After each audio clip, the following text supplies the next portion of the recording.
Hey, what's up there, YouTubers? Judgement Drop coming to you guys today with another deck tech. So today we are taking a look at another standard deck, and it is Bant Fog. So for you guys that don't know what Bant Fog is, it is a mill deck that uses the synergy of both milling and using fog to deter aggro, and also having a lot of fun with reoccurring fog spells, just accelerating with land drops, drawing cards, and overall for a lot of people that have been around in Magic and have had a chance to play a lot of standard competitive, you may have run into this deck here or there in previous seasons, but it's a really annoying deck to sit across the table from, but whenever you're playing it, it's just about one of the most fun decks to play. So we're going to break down this deck. We're going to take a look at how it works, what cards I chose to include in here. I've been playing it for a while.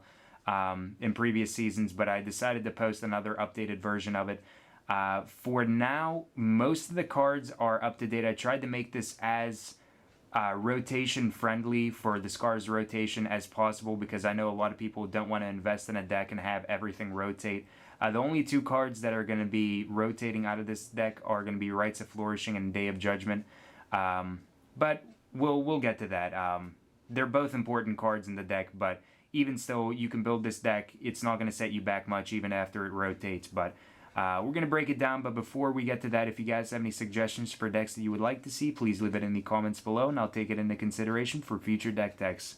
So the first thing that we're going to take a look at with this deck is the mana base. So for our lands, we're running 22 of them. First off, we have Hinterland Harbor to give us green and blue. So we have a play set. We have Sunpetal Grove, so this is going to be a playset as well, giving us green and white.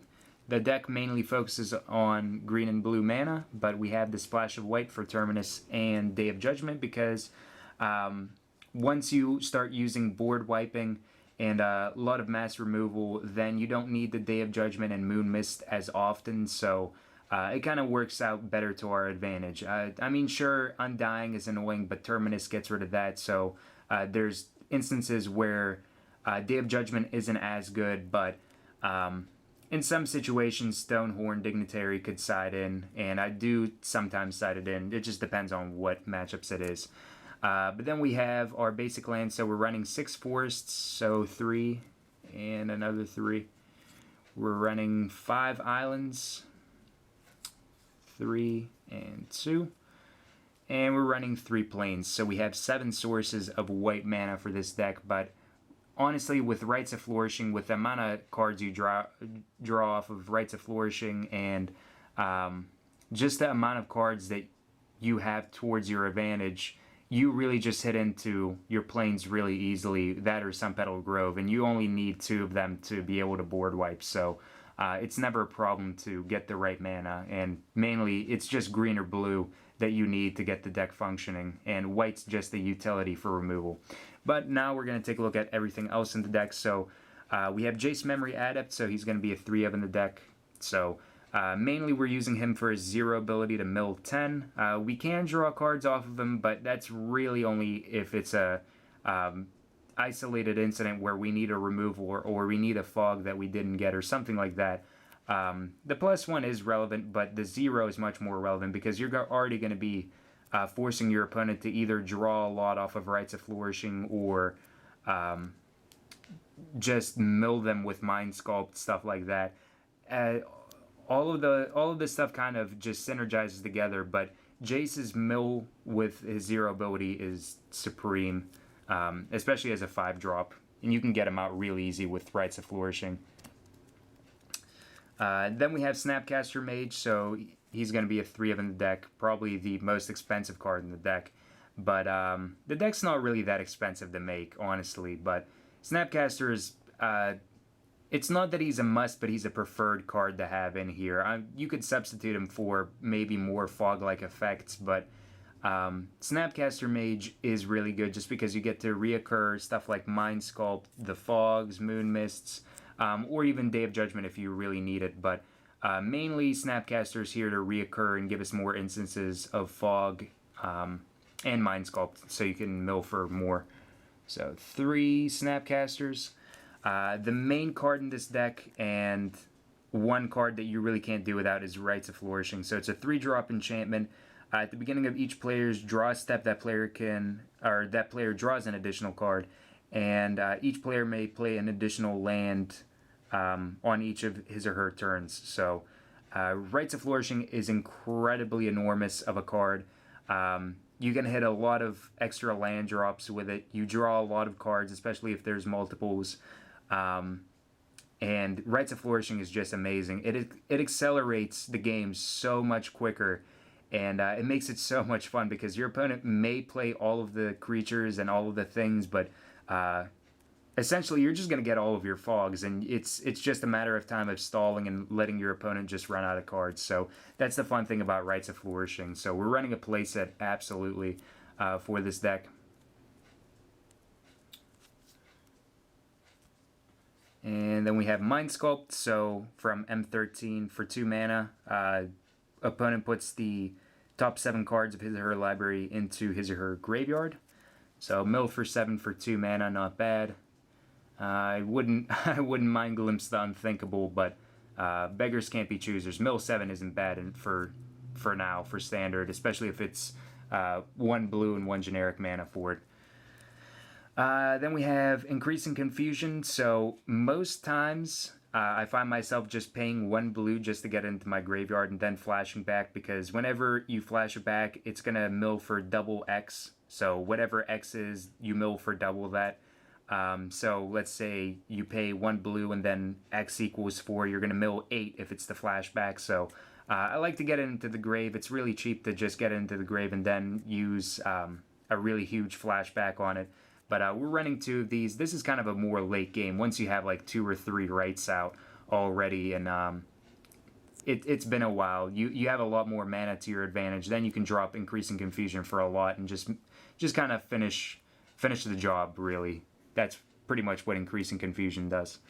Then we have Fog. So we're running a playset of Fog. 1 green, prevent all combat damage that would be dealt this turn. So playset of Fog. We have a playset of Moonmist, so transform all humans, prevent all combat damage that would be dealt this turn by creatures other than werewolves and wolves. So there is that drawback to it. You really don't run into it other than like Huntmaster of the Fells whenever it comes to serious standard play, but even then when there's that bias to it, we're still running Day of Judgement and Terminus, so that's kind of the catch-all with the mass removal, where Moonmist is going to make it. Even if Moonmist isn't as effective, the removal in the deck is going to kind of pick up and make up for it. So playset of Moonmist helps against pretty much almost every build except for the builds that run like Huntmaster and stuff like that. But you don't see werewolf decks that often, so you never really run into that, especially in serious standard play. Index, because Ponder's rotating, I did want to use Index just because it was one of those cards where it's the substitute. It's the substitute for what's rotating if you guys really don't want to get Ponder. But I mean, Ponder's a cheap card. Ponder's obviously better, but for rotation purposes, we're running Index. That's the only reason why. You get to rearrange the top 5 cards of your library, which isn't bad when we're running when we have multiple rights already on the field. So we're gonna know what we're gonna draw into. Like if we have 2 rights, then we draw 3 cards. We know what 3 cards we're gonna draw, and it could be possibly just more land drops, or maybe the Jace memory adept that we need, or something of the sort. But playset of Index just to rearrange what we're getting and kind of fix things for us. Then we have Otherworld Atlas. So we're running 2 of these. It's a 4-drop, tap to put a counter on it, or tap and each player draws a card for each counter on Otherworld Atlas. So this was kind of like the closest thing to Font of Mythos, I guess, or like Howling Mine or something like that. But the fact that you get to draw cards off of it is why I chose to run it. Just because you can put 1 counter or 2 counters on it, and then you can keep on drawing off of it. It's essentially going to mill your opponent for 2 because it's going to put it in their hand, but they're going to be forced to draw more and more, which is going to take away from their deck. But ultimately, getting to draw more is going to help because you do get your fogs, you do get stuff like Snapcaster Mage. You might even like filter out some of your lands or something. And the best part about it is you can use it at any time because you can tap to use it. You can use it at the end of your opponent's turn or something like that. The only real drawback is like against control, they get like they're able to get their counter spells or something like that. But then again, against control, which a lot of people would ask, like, oh, this is a anti-aggro deck. What are you going to do against control? You just side in negates. You side in counter spells like there's no other against control because this is a against aggro deck. But 2 Otherworld Atlas lets you draw cards, lets you get more things. And then we have our removals. So Terminus, we're running 3 Terminus. It has the miracle cost for 1 white, or you can just play it for 6. Most times you're playing it for 6 because you're going to be drawing extra with stuff like Rites and the Otherworld Atlas. But 3 Terminus gets, and you get to put all creatures on the bottom of their owner's libraries. So that's the nice thing about it. So 3 Terminus. We have 2 Day of Judgement, so another Wrath effect, but it is going to be rotating. If you guys want to put in another Terminus, if you don't want to get Day of Judgment, that's completely fine. I just like to have 2 of them even still, just because they help. They're a little bit cheaper. The only time where they're not relevant is against Undying or stuff like that, against zombies or anything like that, but Terminus gets the job done, so in cases like that, I would probably side in Stonehorn over Day of Judgment, and I just run 2 Stonehorns in the sideboard, but there's some matchups where it doesn't work, some where it works really well. I just choose to do 2 and 3 for the Terminus, but 2 Day of Judgment. And the last card that we have in here is Elixir of Immortality. So whenever it gets to the late game, you don't want to deck yourself, so for 1 mana, you can play it, and for 2 tap, you gain 5 life, and then you get to shuffle the elixir and your graveyard into your library. So even though Index doesn't have the Ponder shuffle ability, if you really don't like what you got with Index, you can shuffle it with Elixir of Immortality if you play the ability, and then just shuffle your entire grave. It is redundant with Snapcaster Mage, but sometimes if you have a lot of stuff that you just can't reoccur with Snapcaster, if you can't hit it into another Snapcaster or something like that, it isn't bad to Elixir of Immortality. You can gain life against aggro and stuff like that, but ultimately Elixir is a good card to have in the deck for multiple reasons, but the more you play around with this deck, you kind of realize why Elixir and some of the cards work really well. But that is about it for this deck tech. So if you guys missed anything, the entire deck list is down below where you guys can check it out. If you have any questions, please feel free to ask me down below. If you enjoyed this deck tech, please be sure to give it a thumbs up and favorite and subscribe for more daily Magic the Gathering content. But until then, guys, have a wonderful, fun-filled Magic the Gathering day.